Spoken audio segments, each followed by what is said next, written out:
Sabi ko talaga bumalik kayo, alam niyo kung bakit. Opo.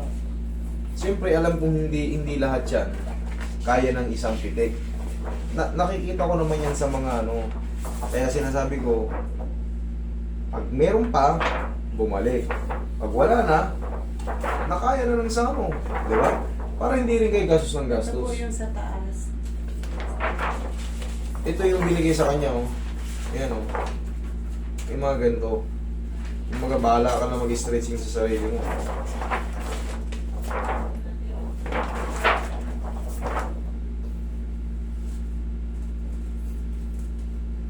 Oh, kumusta naman yung unang session nyo? Medyo may pagbabago ho. Okay? Ngayon, ano yung nabago? Yung ito po, medyo pagka yung nabibigla po ako, parang may biglang napitik na ano. Bago Pero- ito ho, ay medyo nasakit-sakit pa rin ho. Pero, Nakakakilos naman. hindi na katulad dati na para kayong Tapos ginaganon pa na, hindi na. pinipektusan pa. Oo. Pero ngayon, kita nyo, yung pasok nyo, nakaupo kayo, galing kayo ron, nakalakad kayo ng maayos. Day by day, mas marami pa kayong matutuklas ang pagbabago. Kumbaga, yung pain na naramdaman nyo noon, unti-unti na nagsusubside kasi yung adjustment. Okay? Isang pitik pa lang yun. Pag nadagdagan pa yan, yung mga nararamdaman nyo noon, ngayon pala na mayroon pang paunti-unti, alam nyo na yung kasunod yan. Basta huwag lang muna kayo magbuhat ng mabigat, ha? Huwag lang muna kayo magbuhat ng mabigat. Ipaubayan nyo muna sa malalakas. Hindi, nagpakat pala ako ng isang kulay. Kita mo na? Kasi malakas ka na eh. Nagbuhat ka na isang container, o di ano nangyari? Sasakit ulit yan. Kaya pala eh. Siyempre, alam mo kung bakit mo titestingin magbuhat na, nakapagbuhat ka na. Kasi malakas ka na eh. Hindi ka naman magbubuhat kung yung sarili mo nga upo, hindi mo kayang ano yun eh. Ngayon, nagbuhat ka na pala ng container, yun ang payo ko sa inyo. Para habang nagte-therapy kayo, or kakapitik lang sa inyo, o kaka-therapy pala sa inyo, ang gawin nyo, rest nyo muna yung katawan nyo. Kumbaga, hayaan nyo muna mag-subside yung adjustment. Ang ginawa nyo kasi, nakaramdam na kayo na, uy, ayos na. Uy! Ngayon, hindi lumabas din sa bibig nyo. Kayo ang may kasalanan, ha? Relax na. Pero ayusin natin ulit yan, Nay. Pero sabi ko nga sa inyo, pahingan nyo muna yung ano nyo. Pahingan nyo muna yung katawan nyo para mas lubusan kayo lumakas. Kasi umiidad na kayo, hindi na kayo pabata. Ngayon, Para mapabilis ang iyong paghilo. recovery. Correct.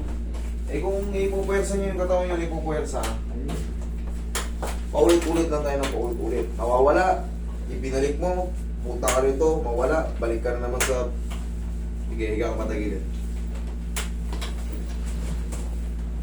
Nakaramdam ka na naman kasi kagad ng ginawa, kaya puwersa-puwersa ka na naman eh.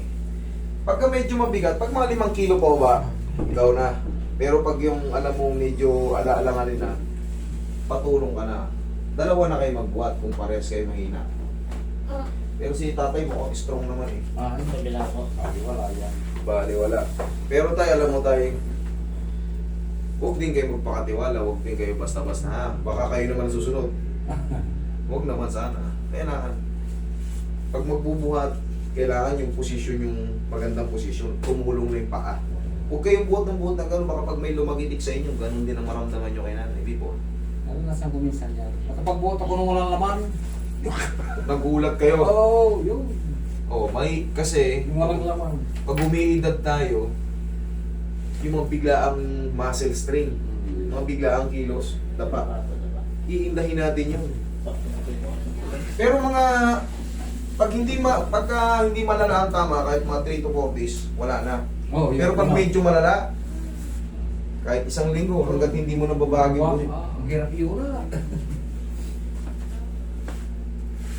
kaya, depensa natin yung katawan. Lalo umiidad tayo. 2+99. Mahirap yung tumanda tayong Hindi pa tayo gano'ng matanda, nasa upuan na tayo. Naka-wheelchair. Ano? Sa mga kabili. Ay, magpapasipul pa ako. Ilan na meron doon? Samantalahin nyo yung malakas pa kayo. Tapos Dahan-dahan lang. i-registered niya. Pero huwag Hindi, nyo, ikaw Huwag yun din ay kagaya dati, yung flexible ang katawan. huwag nyo lang aalisin yung papawi. Alas stress, lintik ang init niya. Pero walang nai-stroke.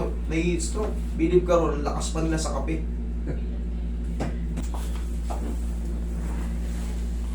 Nay, huwag na kayo ulit muna magbubuhat ng container ha. Sa kanya mga isang buwan.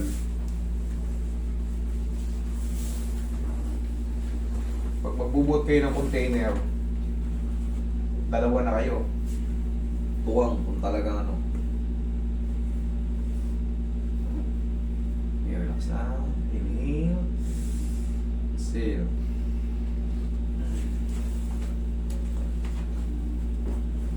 Susunod na linggo, wala na yan. Kapatid. Baka ano na kayo niyan. Palaya na kayo sa sumpa. Kita niyo yung pagbabago. Ang dami ng pagbabago. Dami na. Anong marami?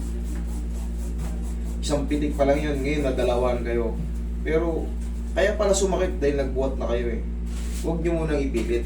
Habang parang ano lang din yan. Nadisgrasya kayo. Nasugat yung ganito nyo. Wakwak. Siyempre, tatahiin yun. O, sarado na.